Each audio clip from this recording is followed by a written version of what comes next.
নমস্কার বন্ধুরা, Sharmi's easy to cook চ্যানেলে আপনাদের স্বাগত।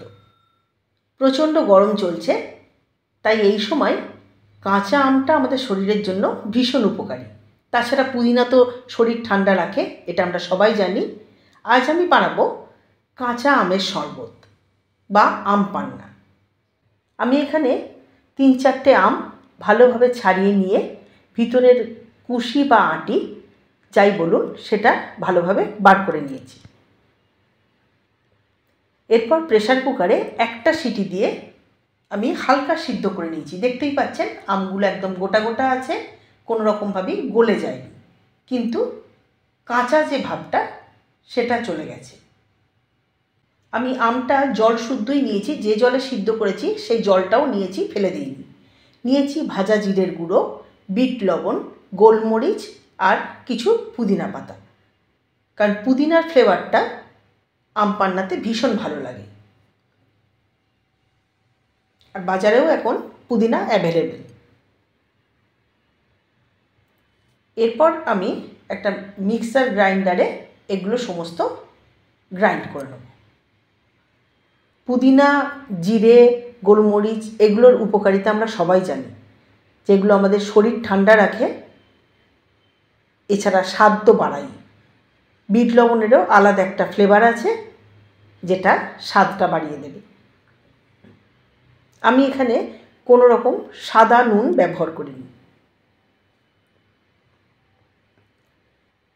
মিক্সিং জারে আমি গ্রাইন্ড করে নিয়েছি, দেখতেই পাচ্ছেন পাল্পটা। এরপর আমি যে জিনিসটা এতক্ষণ দিইনি সেটা দেব, চিনি। পরিমাণ মতো চিনি দিয়ে দেব। আপনারা আপনাদের শরবতের পরিমাণ এবং আমের পরিমাণ অনুযায়ী চিনি ব্যবহার করবেন। এই শরবত খুব বেশি মিষ্টি হবে না, অল্প একটু টক ভাব থাকবে।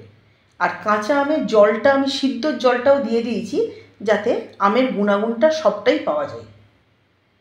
এখানে কোনো আইস কিউব আমি ব্যবহার করছি না, এখন দিয়ে দিচ্ছি ফ্রিজের ঠান্ডা জল। ফ্রিজের ঠান্ডা জলটা দিয়ে আমি আরেকবার ভালোভাবে গ্রাইন্ড করে নেব, যাতে সবটা ভালোভাবে মিশে যায়।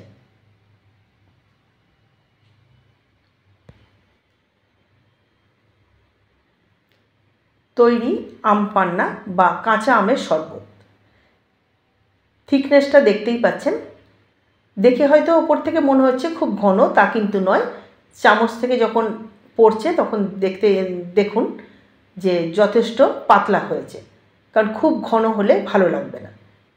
ওপর থেকে কয়েকটা আইস কিউব দিয়ে দিয়েছি, যাতে দেখতেও ভালো লাগে, শরীরও ঠান্ডা হয়।